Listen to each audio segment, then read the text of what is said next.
Heartland fans, get ready for the most emotional twist of season 19 yet. After years of heartbreak, loss, and unanswered questions, Ty Borden walks back into the story. But he's not alone. Standing beside him is a little girl who carries the same spark in her eyes, his daughter.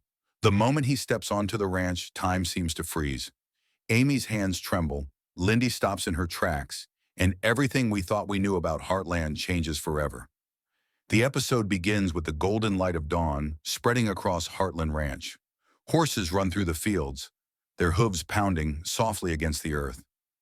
Amy is out early, brushing a chestnut mare, her expression calm but distant.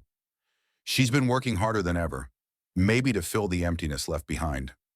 Over the past few seasons, we've seen her grow stronger, more independent, but that quiet ache in her eyes never truly fades. She's learned to smile again, mostly for Lindy, but deep down, she still feels Ty's absence in every sunrise and every quiet evening at the barn. Lou walks over with 2 mugs of coffee, handing one to Amy. They share a moment of silence, the kind that says more than words ever could. Lou mentions how beautiful the morning is, and Amy nods, looking out at the open fields. "It is," she says softly, but her voice carries a hint of sadness. Lou changes the topic, talking about the ranch work and upcoming events, but Amy isn't really listening. Her mind drifts back to a memory, Ty laughing beside her, fixing the fence, calling her name in that familiar tone. It's a bittersweet flash that fades as quickly as it came. Suddenly, Lindy runs into the scene, full of energy and innocence. She's holding a drawing she made for her mom. It's of their family, with Amy, Grandpa Jack, Aunt Lou, and Ty. Amy smiles gently and kneels to hug her daughter. "You miss him too, don't you?" she whispers. Lindy nods. "I dream about him sometimes." He's always by the lake. Amy's eyes fill with tears she tries to hide. She tells Lindy that dreams are powerful, that maybe, just maybe, they connect us to people we love. It's a simple exchange, but it touches something deep in Amy's heart. Later that day, as the sun climbs higher, life at Heartland seems peaceful, almost too peaceful. Jack is repairing a saddle in the barn, humming a tune. The family gathers for breakfast, and everything feels normal. But there's a strange tension in the air, something unspoken. The wind picks up, carrying a chill that makes Amy look up toward the long road leading to the ranch gates. For a second, she thinks she sees a figure in the distance, tall, familiar. But she blinks, and it's gone. She shakes her head, dismissing it as imagination. But we, the viewers, know that something big is coming. The scene shifts to the ranch's old truck rumbling down the road, dust trailing behind it. The camera cuts between the approaching vehicle and Amy's face, which grows tense, uncertain. She sets down her coffee and walks slowly toward the gate, her heart pounding. The music swells, a mix of nostalgia and suspense. Jack steps out of the barn, noticing Amy's expression. "What is it?" he asks. Amy doesn't answer. Her eyes are fixed on the figure stepping out of the truck. The camera pans up. Jeans, boots, a familiar stance. The moment feels impossible, unreal. The man looks up, his eyes meeting Amy's across the distance. For a moment, neither of them speaks. It's Ty. Amy's breath catches in her throat. The world around her seems to fade. The sound of the wind, the horses, even Jack's voice calling her name. Everything goes quiet. Time stops as she takes a hesitant step forward, disbelief painted across her face. "Ty?" she whispers, her voice trembling. He smiles softly, a mix of guilt and relief in his eyes. "Hey, Amy." The camera lingers on her stunned face, capturing every emotion: confusion, shock, love, and fear all at once. Before she can react, a small voice calls out from behind Ty. "Dad, are we here?" Amy freezes. The camera pans to a little girl stepping out from the truck, clutching a stuffed animal. She looks about 6 years old, shy but curious. Ty gently places his hand on her shoulder. "Yeah, we're home," he says quietly. That single line changes everything. Amy stands frozen in disbelief. For a few seconds, she doesn't move, breathe, or even blink. It's as if her heart has forgotten how to beat. Ty Borden, the man she thought she had lost forever. is standing right there at the gates of Heartland Ranch. His hair is a little longer, his face a little older, but those eyes, kind and steady, are exactly the same. The dust from the road swirls around him, carried by the wind, as if even nature can't believe what it's seeing. Ty takes a hesitant step forward. His boots crunch softly against the gravel. Amy's mind races. This can't be real. For years, she's replayed his goodbye in her head. The loss, the grief. Every inch of her being told her that Ty was gone. And yet, here he is, alive, standing in front of her with a small child by his side. Jack and Lou watch from a few steps behind, their expressions caught between confusion and shock. Jack's hand tightens on the wooden post beside him. His eyes narrow slightly, as if trying to see through the moment, to make sense of what's happening. Lou, always the voice of reason, whispers, "Amy, that's Ty." Amy barely hears her. Her gaze stays locked on him, searching for some sign that this is a dream, some hint that he'll disappear if she blinks. Ty's daughter clings to his hand. She's shy, hiding a little behind his leg, her big brown eyes full of curiosity. Amy notices her and feels something strange, a mix of wonder and heartbreak. The girl can't be more than 6 years old. Her smile is gentle, innocent, and oddly familiar. Amy realizes the truth before Ty says a word. This little girl, this child, has his smile. Ty finally breaks the silence. "It's been a long time," he says quietly, his voice low and full of emotion. It's the same voice Amy remembers, the one that once told her everything would be okay, the one that made her believe in love again. But now it carries the weight of years lost, of pain and secrets. Amy tries to speak, but her throat tightens. When she finally finds her voice, it's shaky, filled with disbelief. How are you here?" Ty sighs deeply, his eyes glistening with unshed tears. "It's a long story, Amy. One I should have told a long time ago." He glances down at the little girl, then back at Amy. "This is Emma," he says softly. "My daughter." The words hang heavy in the air. For a moment, Amy doesn't respond. Her face softens, but her heart feels like it's breaking all over again. Ty, the love of her life, has returned, but everything has changed. He has a child, a new life, a story that unfolded without her. Jack steps forward cautiously, his voice steady but low. "Ty, son, what's going on here?" Ty looks at him, eyes filled with respect and regret. "I know I owe everyone an explanation. I didn't plan for it to be like this. I couldn't stay away any longer." The tension in the air is thick enough to cut. Amy takes a slow step forward, her eyes never leaving Ty. She wants to run to him, to hold him, to feel that this is real, but at the same time, fear keeps her rooted in place. "You were gone," she whispers. "We thought you were dead." Ty nods, his jaw tightening. "I know. And I'm sorry. I had to disappear. For her." He looks down at Emma again, and the little girl grips his hand tighter. The camera zooms in on Amy's face. Confusion, anger, love, and disbelief all swirling together. "Disappear? For her?" Amy repeats. "Ty, what are you talking about?" He takes a deep breath, stepping closer. "After everything that happened, I was in danger, Amy. There were people who wanted to make sure I didn't come back. When I found out about Emma, I couldn't take that risk. I had to protect her." Amy stares at him, the pieces not fully fitting together, but her heart softening anyway. She looks down at the little girl again, the way she stands close to Ty, the way she studies everything around her with quiet curiosity. And something inside Amy shifts. This isn't just Ty's story.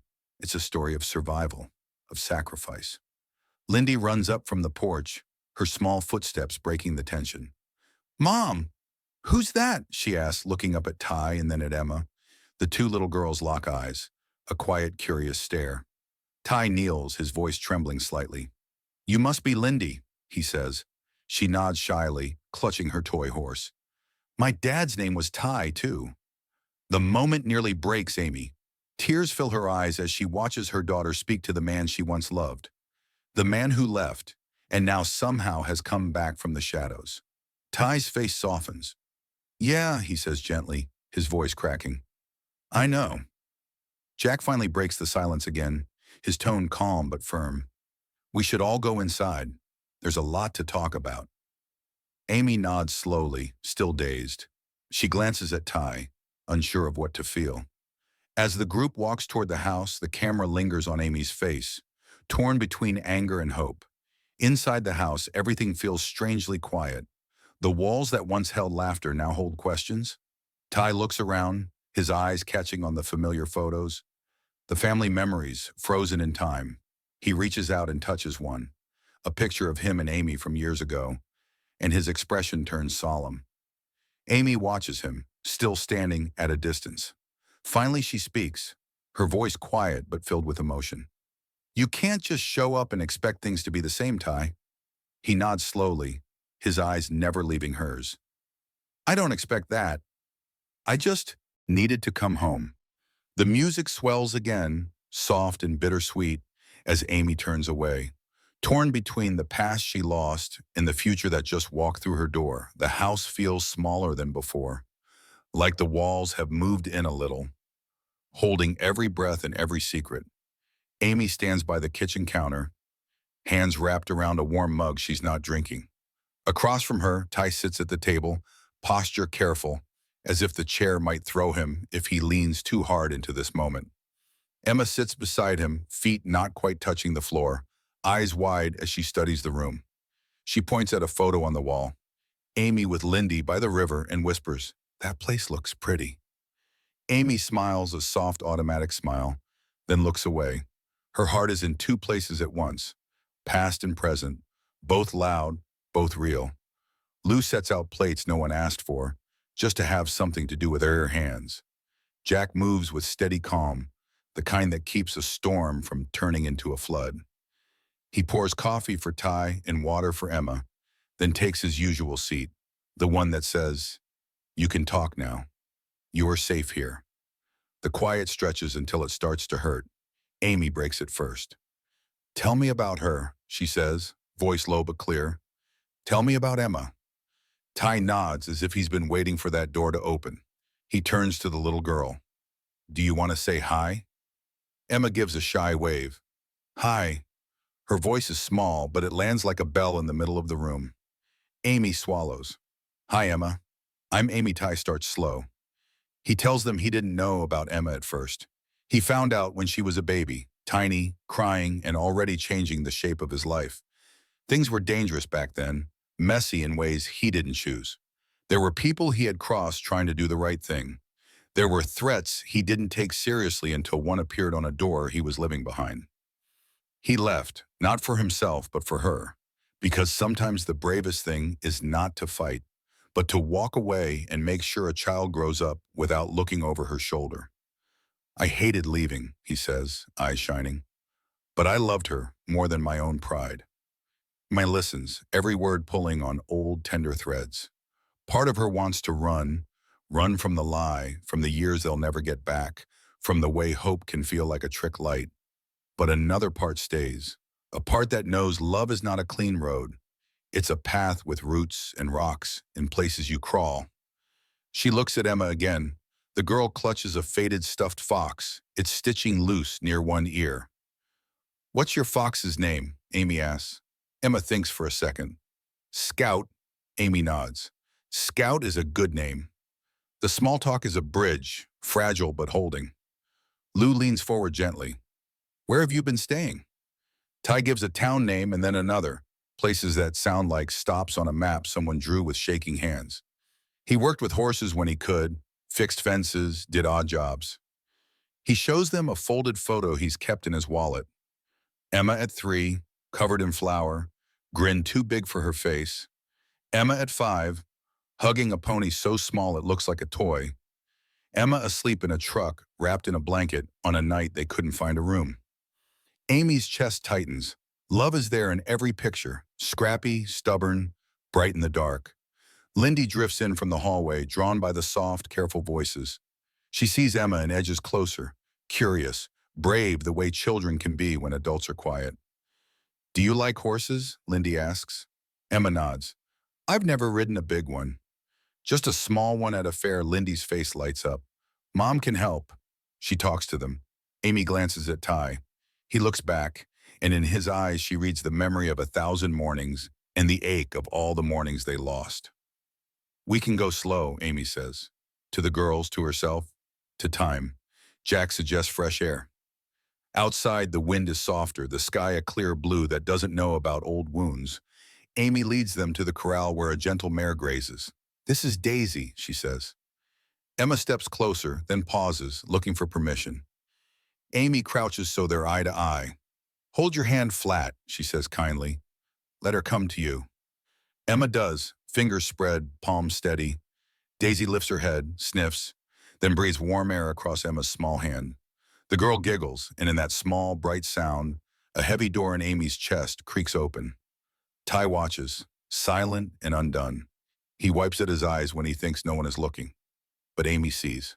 She always did. Lindy stands beside Emma, showing her how to stroke the mare's neck, how to keep her feet planted, how to breathe slow.